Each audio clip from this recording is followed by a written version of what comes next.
हाय सगळ्यांना, good morning. झाला का चहा पाणी? तर आमचा झाला बरं का. तर बघा कसं शावळ आलं, बघितलं का? 2-3 दिवस झालं पाऊस नाही, ते भारी वाटायला लागले. कागद अजून काय टाकला नाही, ते पहिला जुना कागद आहे. कागद आणलाय मी, तसंच ठेवलाय. टाकायला एक जणाला येणार नाही ना, त्याला 2-3 तर लागतील कागद टाकायला, बरोबर आहे की नाही? तर म्हणलं चला एक हेडउत्र बनवा म्हणलं. तर आता लय कानून कायदा नवीनच निघायला लागलं बाया.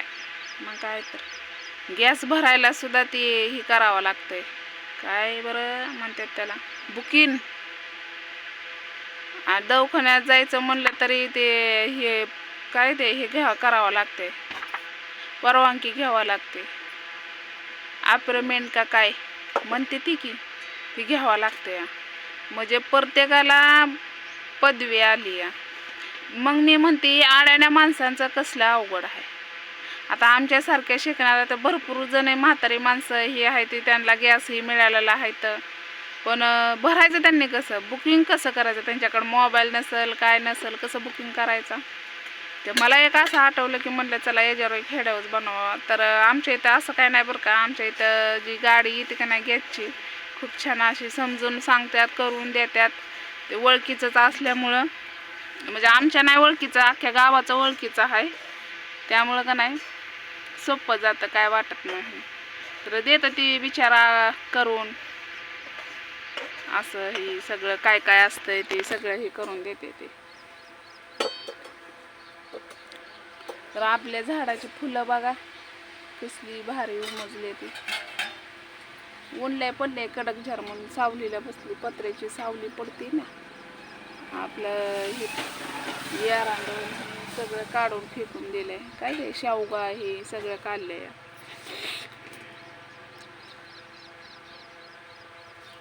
कपडे धुवायचे ते, मला कामाला जायचंय. आमच्या चुलीवरच स्वयंपाक असतो. तुम्हाला दाखवते कशा बनवते तो का. दिसलं? चुलीवर सोयाबीनची भाजी बनवली तिने चुलीवर सुद्धा. म्हणलं का नाही आयतं सरपण, पण सरपण सुद्धा मेहनत लागते. त्या सरपण सुद्धा काढायला मेहनत लागते. काहीतरी लागून येतच माणूस महागारी. सुखाचं नाही, कोणची गोष्ट सुखाची नाही. आपण म्हणतोय गॅस भरण्यापेक्षा चला चुलीवर करावा, पण चुलीवर पण लय अवघड आहे. जेव्हा सरपण आणल तेव्हा पाणी, मग कडक पाण्याने आंघोळी करायच्या, गरम गरम जेवायचं, लय अवघड आहे. आता पाण्याचं काय नाही, आमच्या इथं जार पाणी चालू होणार आहे लवकर म्हणजे आई म्हणत होती आज होणार आहे चालू. काल माणसं आलती ना, एक जारचं चालू झालं ना टेन्शनच नाही बघा. लय अवघड आहे. आणि गॅस ही सुद्धा पाणी आणायला लावलं, त्याचा नळ मोडून ठेवला. आधीच मोडलेला होता. ते ही काय त्याला बिळ पण पडलंय, दिसत असेल तुम्हाला थोडं नळाच्या वर. आता नळात घेणं भानगडच नाही, कारण ती चल नाहीच, चालूच आहे नाही नळ. वरनच घ्यायचं. बाटली दिली वैनाला, बाटली चांगली आहे, पण झाकण टाकली तोडून. आणि मग आणावं कसं पाणी त्याच्यात? म्हणजे जपावं लागते, कोणची वस्तू जपावं लागते. आणि जरच बारीनं मला एक कमेंट आहे बरं का त्या बाबाची.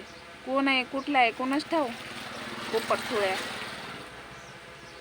उगाच घाण कमेंट. काय माझ्या ओळखीचा आहे का, पाळकीचा आहे का, कुठला आहे, भाव आहे का, कोण नवऱ्याचा भाऊ फिव आहे, कोणाच ठाऊ.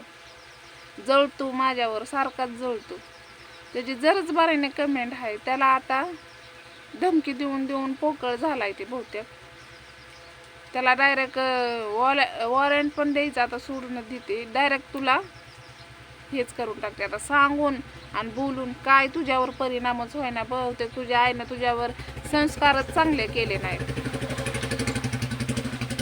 तुला 1000 वेळा सांगितलंय लेकरांबद्दल काही बोलू नको, मला मजबूर करू नको बोलायला, कळलं का?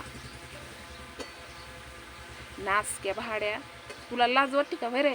कडू 10 जणांनी काढलेला कडू फेकलेला आणि ते आम्हाला माझ्या लेकरांचे नाव घ्यायची तुझी लायकीत राही रे कुत्र्या. अरे हा भाऊ बहिणींनो, ह्याने मला बोलतय ती सोडते मी, पण ह्याने माझ्या लेकरांचा गु कशाला खायचा? काय गरज आहे याला खायची? हा डीपी ठेवतोय बाईचा आणि बोलतोय गड्यासारखा. हा तू मापात राह र, माझं डोकं आऊट नको करू. तुला धमक्या देऊन देऊन ना तुला असं वाटायला लागलंय आम्ही गरीब आहे म्हणून. अरे गरीब असलं मग काय झालं, त्याला पण जीव आहे, कळलं का? आम्ही गरीब तितकंच असतो आणि चांगलं पण तितकंच दाखवतो आणि इसका पण दाखवतो, कळलं का? मजबूर करू नको मला कोणत्या गोष्टी हे करायला. तू जेवढं मला पाठवतोस ना तेवढं मी स्क्रीनशॉट काढून ठेवलं, जेवढं मला पुरावं होतात रा तू पाठव. आता तुला बोलून उपयोग नाही, तू जेवढं मला पाठवशील ना तेवढं मी काय करायचं ना ते माझ्या पद्धतीने मी करते आता, कळलं का? तुला सांगून सांगून कुत्र्या तुला लाज नाही. तुझ्या बहिणीच्या लेकरांना बोल की, नाही तर तुझ्या लेकरांना बोल. तुला असतेलीच की दुसऱ्याच्या लेकरांचा गु खाऊस तर स्वतःच्या लेकराचा खा की. वाचा वाचा वाचा वाचा डुकरा. हा डुकराला तर जाणीव असते, तुला जाणीव नाही. हट, तुला काय बोलून उपयोग आहे रे? भाऊ बहिणींनो तुम्ही सांगा, मी काय चुकीचं बोलते का? मग काय याची बोलायची गरज आहे? माझ्या लेकरांचा गु खायची याला काय गरज आहे सांगा बरं? ह्याने माझ्यापुरतं बोलायचं ना, माझ्या लेकरापर्यंत जातोय आज. तुला माहिती आहे का कोणत्या परिस्थिती काय गोष्टी होत्यात काय नाही? बहुतेक तुला या आल्या गेल्यानेच काढलेला दिसतो. या तुझ्या आईला एक लागलेला नसेल रे, तू मोजतच बसतो का काय? आईचं न भावाचं काय ते, आईचं न बहिणीचं आणि बायकोचं किती जाते ती किती उडते ती. दातीच क्या तोंडायचा. तुझ्यामुळं सुद्धा तुझ्या घरच्यांची लायकी चालली की इज्जत चालली. तुला कळ ना काय इज्जत कसं लोकांच्या लेकराचा गु खावा? आज काढण्यापर्यंत चालला तू म्हणल्यावर तू माणूस आहे का जनावर आहेच का डुक्कर आहेच वाचा वाचा करायला? अरे भावा बहिणीला काय चुकत असलं तर मला सांगा बरं का, कारण ही माझ्या लेकरांबद्दल बोलतो म्हणून माझे मस्तक हालतंय. ही काय घेऊन देऊन पुरवत नाही माझ्या लेकरांना, म्हणून याचा बोलायचा काय अधिकार नाही मला. बाय.